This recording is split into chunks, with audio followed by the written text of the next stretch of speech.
So before we get into the juicy details about data visualization, I'd like to tell you a little bit about myself. My name is Dinushki de Livera. If that's a little hard to say, you can call me D. 6 years ago, I moved to America from Sri Lanka, which is on the other side of the planet. I moved here for college, graduated from the University of Cincinnati with my bachelor's degree in economics and finance, and then my master's in applied economics.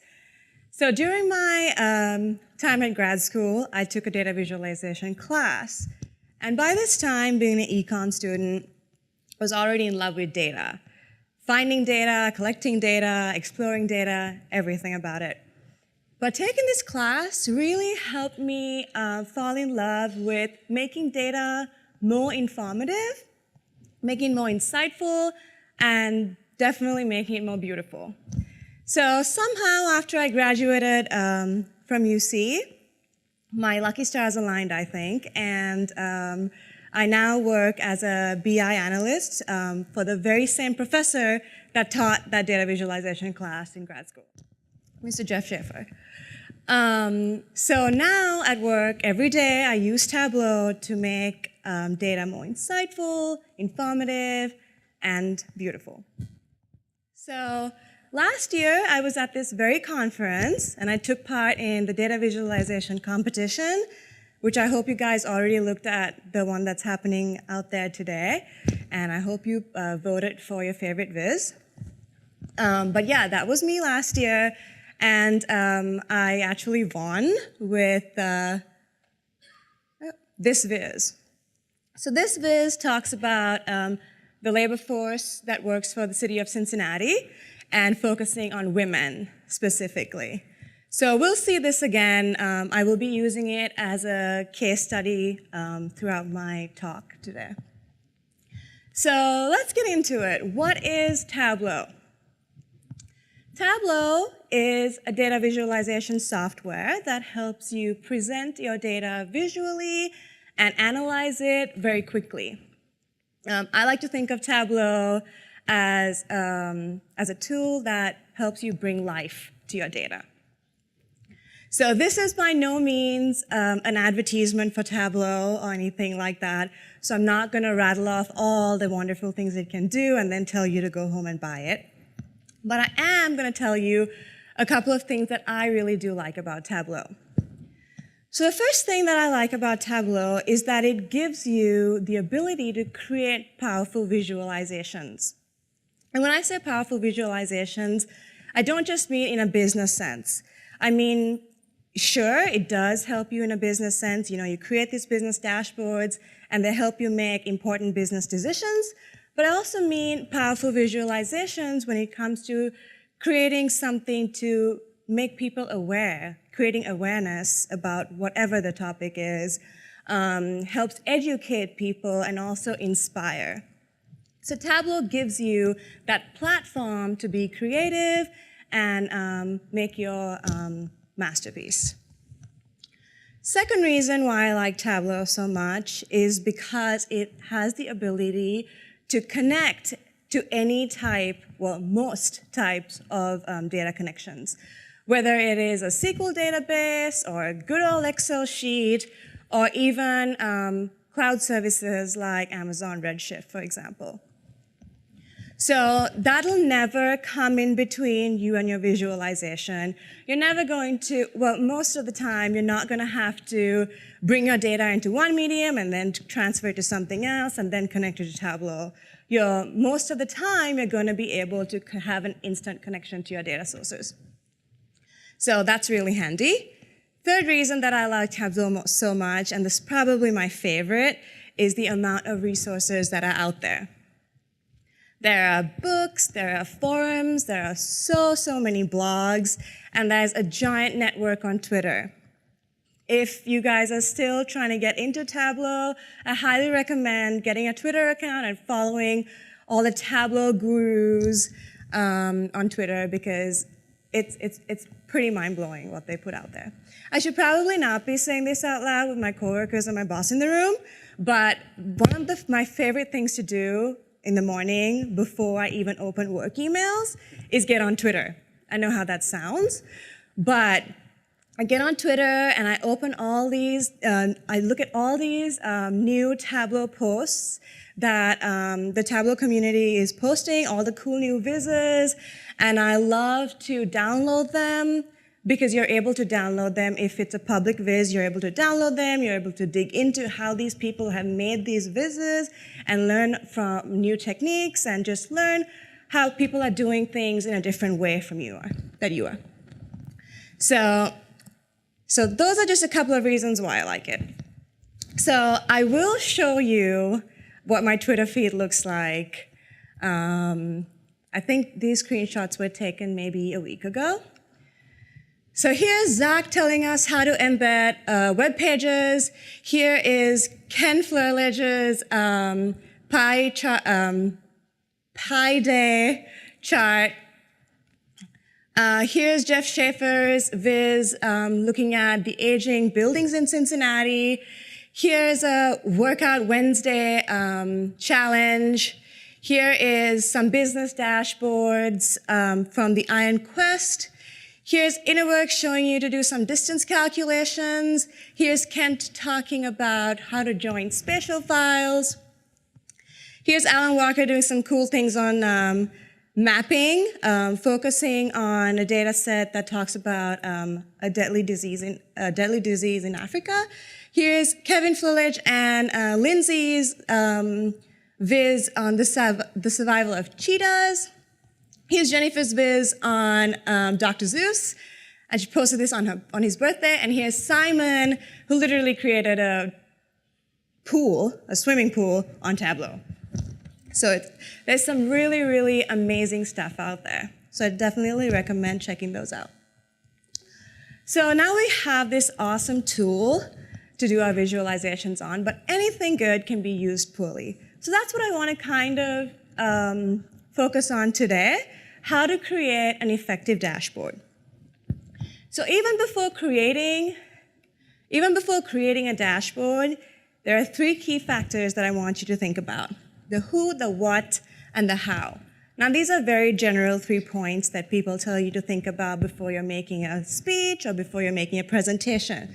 But it's exceptionally important before creating a data visualization. So it's really important to know who your audience is before creating a Tableau viz, because there are 2 types of Tableau dashboards. And I like to think of these in my own special way.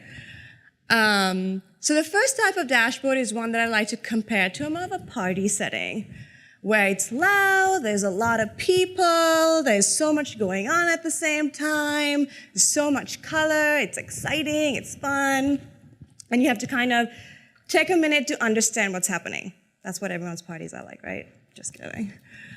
And the second type of dashboard is one that I like to compare to a more office setting, where it's a little bit more laid back, it's more professional, there's not a whole lot of stuff going on at the same time, there's less color, and you just kind of understand what's happening pretty quickly. So let's put this into perspective and look at some examples. Here is a beautiful viz that's definitely a party setting viz. There's a lot of color, there's a lot going on.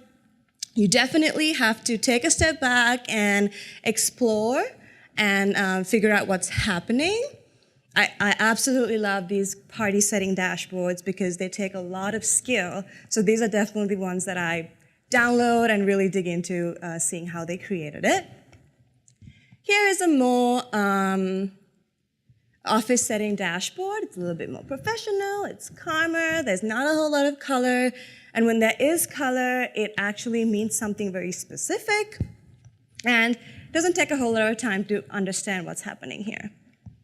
Here's another party setting dashboard. I absolutely love this one too.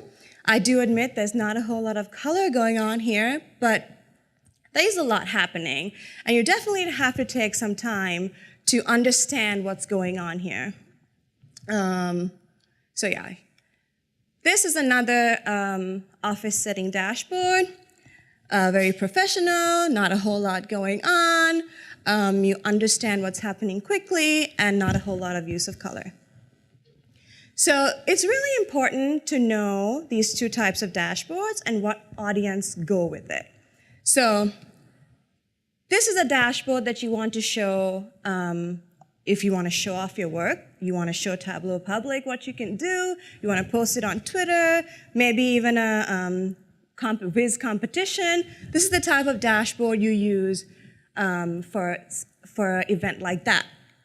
This is the type of dashboard that you would use in a more office setting where you're trying to show your boss something, you're trying to show the CEO something, or even an audience that doesn't really know Tableau a whole lot. What you don't want to do is you don't want to show sales trends in a dashboard like this. So it's really important not to mix those two up. And it's important to know who your audience is and what type of dashboard you want to show them. So now that we know who our audience is and what type of dashboard we're going to show them, what are we going to show them? What is our content? What level of detail are we going to go into? So for example, if you're showing an overview of your company to your CEO or your executive committee, you want to show them a more high level of detail. You want to show them things like revenue. You want to show them things like sales, profit margins, return on investments, and things like that. But if you want to if you're going to show this to maybe an operations manager, you want to get into a little bit more detail. You want to show them where your revenue is coming from, what is your most profitable state, what's your least profitable state, why, things like that. And furthermore, if it's to your coworker or maybe a sales rep, you want to dive into more detail. So it's important to know your content. And I used to do this a lot. I used to, have this data, and obviously the other person loves data too, and they want to see all the data. So I'm going to create all these charts and put them all in this one viz. So you need to not do that. You need to take a step back and realize who your audience is and show only the information that they are most likely going to be interested in. So that's the what. Now that we know who our audience is, what type of dashboard we're going to show them, what level of detail we're going to show them, how are we going to show them this? How are we going to show them a dashboard that they're going to be interested in? How are we going to have them engaged? And how do we make this a powerful visualization? So I have a couple of tips and tricks that I'd like to share with you.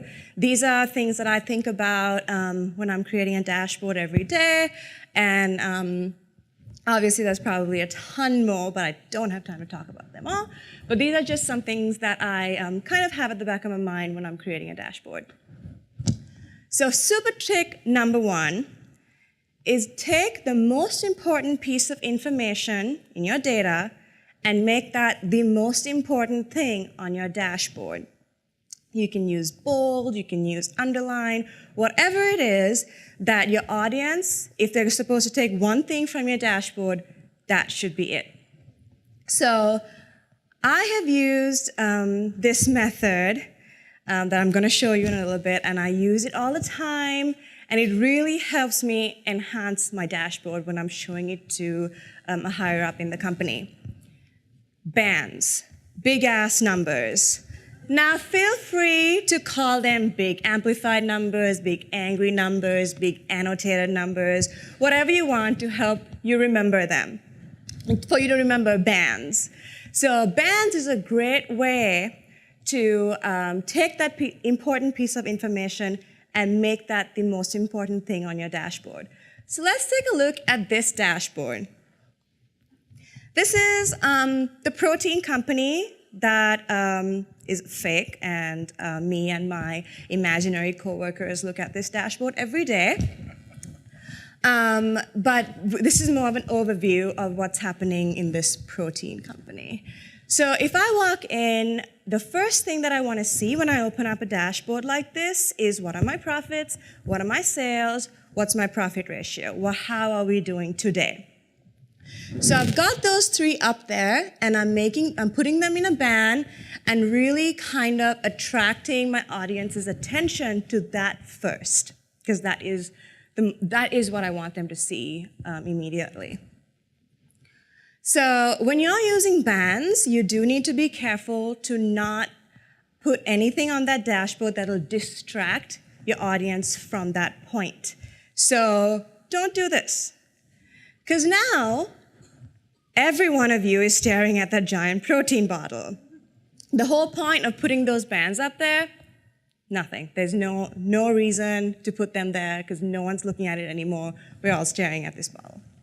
So definitely refrain from putting something like a big logo or a big image around that area because you don't want your audience to be distracted. You want to have something more like this. So that's super tip number 1.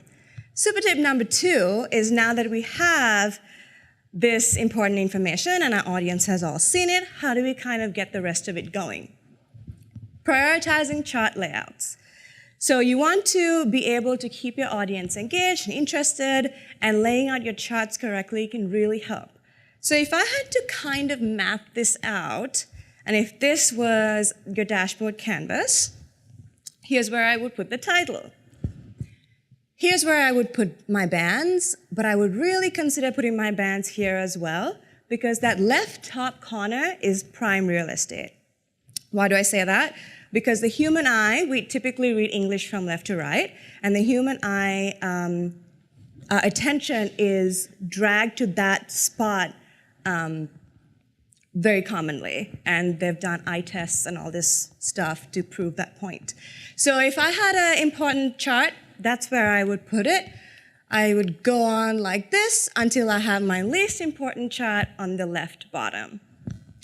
And a lot of us have filters in our dashboards, and if we do, I recommend putting them up here, because then your audience or your user can filter out the data that they want to see and then kind of go through the dashboard. So this helps you have a nice flow to your dashboard and keeping your audience interested and engaged. So, super tip number 3, and this is everyone's favorite, color. Now, I love color, and obviously it makes such a difference in your dashboard when you add color, any visualization. It's very powerful, and in the right use of color, you can grab anyone's attention. So let's take a look at this image. These are a couple of stripes with the same length and the same height, but we are all staring at that red line. Why? Because a little change in color can really grab your attention. But color can be used well, but it also could break your dashboard. It could make or break your dashboard. And I say this because I do this too. I love color, and I just want to keep using color, color, color, color. But you really need to resist and not use color as much, because when you use color in a meaningful way, it really helps enhance your dashboard. So here's the protein company dashboard again. We'll talk about how I used color here. But here is the protein company dashboard with me going crazy with color. So why are those bars all colored differently? What do those colors even mean?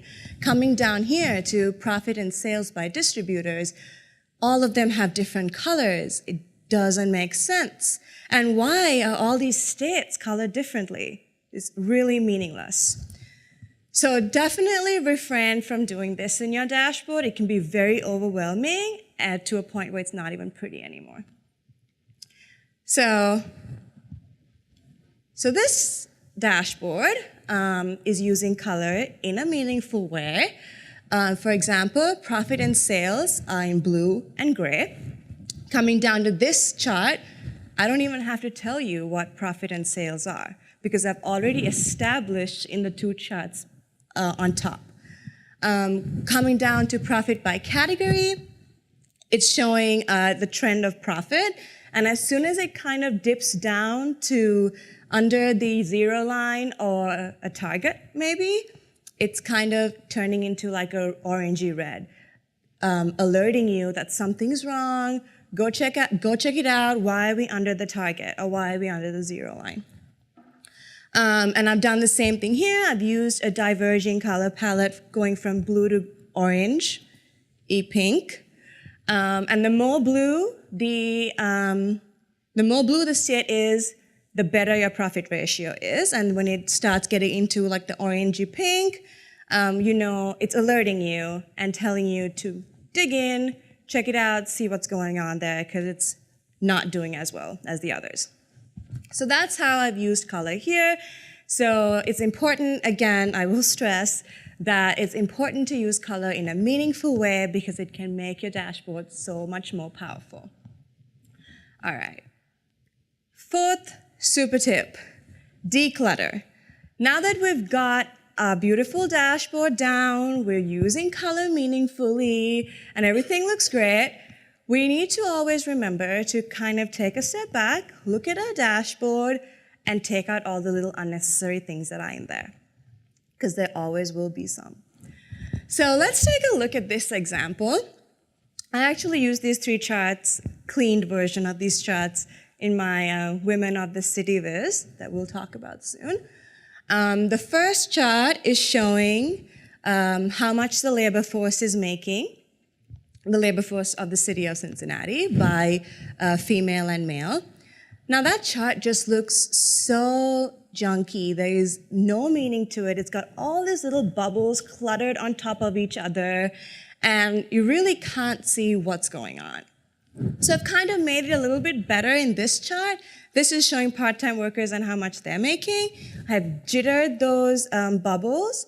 When I say jittered, I mean I've kind of exploded those bubbles in a meaningless axis.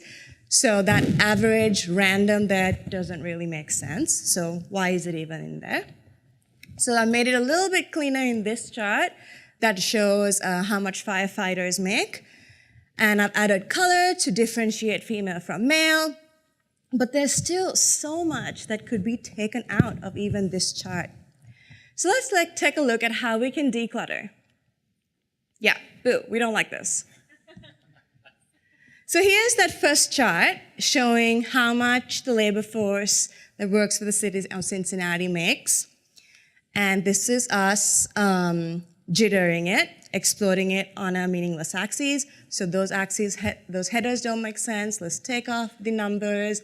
Let's take off some unnecessary headers, take off those grid lines, add some color to differentiate female from male. And because I've already established that orange is for females and blue is for males, we don't even need this. So it's just a lot cleaner and a lot more crisp when you take off those little details out of your dashboard. So this is what it ended up looking like. Yay. And here is a comparison of the two. You can really see the difference. So yeah, some people do like to keep grid lines just to give perspective to the charts, and that's fine sometimes, but definitely try to take out as much as you can. So those were my tips and tricks. I would like to wrap it all up tied together with this viz. I've definitely used a lot of the stuff that I've talked about today and also a little bit more. So like I said, this viz talks about the labor force that works with the city of Cincinnati and focusing on women specifically. So I've got my title, I've got my title up there, and I've got my bands. And this is a pretty powerful band here because it's already declaring my colors. I don't have to tell you anywhere else in the viz what colors I'm using because you already know that female is orange and male is blue. I'm showing you the distribution here, showing you how many females, males, and then the grand total of the labor force. And then I've used a little data art point there to underline those two numbers using a horizontal stacked bar, showing the distribution, but just visually.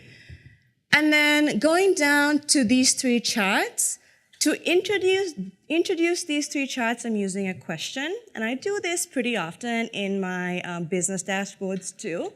It helps your audience read the question and answer it using your charts. It keeps them interested and engaged. So in the second chart here, where I'm talking about how many people work for the city of Cincinnati by race, I've used this little zoom function. I hope you guys can see at the back. But I've used this because the white and the black races in the main bar chart is dominating the whole chart.